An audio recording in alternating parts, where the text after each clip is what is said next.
আসসালামু আলাইকুম everyone, welcome to my channel RMC cooking studio and blog.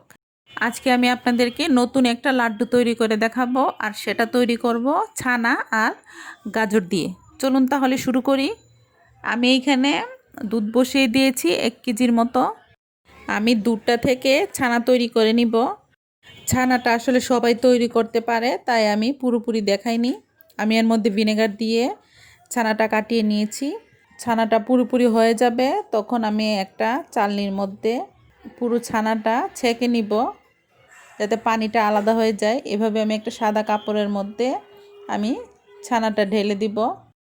তারপর ঠান্ডা পানি দিয়ে ধুয়ে ছানাটাকে ঠান্ডা করে নিব, আর ভালো করে হাত দিয়ে চেপে ছানাটা থেকে পানি বের করে নিতে হবে। তারপর ছানাটা আমি একটা বাটিতে নিয়ে এভাবে ভালো করে মেখে নিব।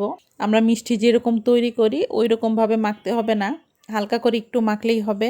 তারপর নিয়েছি গাজর কুচি 1 কাপ, কনডেন্স মিল্ক 1/2 কাপ।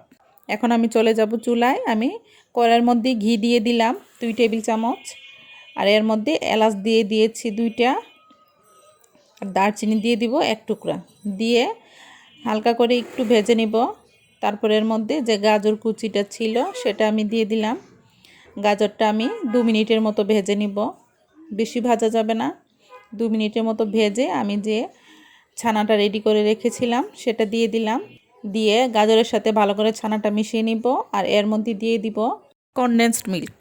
আপনারা চাইলে চিনি দিয়েও করতে পারেন, তবে কনডেন্স মিল্কটা দিলে একটু আঠালো ভাব হয়, লাড্ডুটা খেতেও কিন্তু অনেক ভালো লাগে। আর এই পর্যায়ে কিন্তু ছানাটা অনেক নরম হয়ে যাবে, এতে ভয় পাওয়ার কিছু নেই। কিছু সময় জাল দেওয়ার পর কিন্তু আবার ছানাটা ঘন হয়ে যাবে।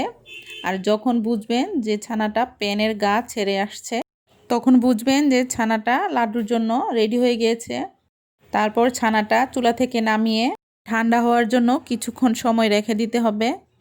তারপর যখন ঠান্ডা হয়ে যাবে তখন হাতের মধ্যে একটু ঘি মাখিয়ে গোল গোল করে লাড্ডুগুলো বানিয়ে নিতে হবে।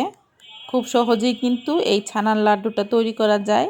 আপনারা অনেক ধরনের লাড্ডু বাইরে খেয়েছেন বা ঘরে বানিয়েও খেয়েছেন, কিন্তু এই লাড্ডুটা একবার বানিয়ে খেয়ে দেখবেন, আপনারা নিজেরাই বুঝতে পারবেন যে লাড্ডুটা খেতে কতটা সুস্বাদু। এভাবে খুব সহজেই রেডি হয়ে গেল ছানার লাড্ডু। আপনারা অবশ্যই বাসায় ট্রাই করে দেখবেন। আর আমার রেসিপিটি যদি আপনাদের কাছে ভালো লেগে থাকে তাহলে অবশ্যই আমার চ্যানেলটিকে সাবস্ক্রাইব করবেন এবং পাশে থাকা বেল আইকনটি ক্লিক করবেন। ধন্যবাদ। খোদা হাফেজ।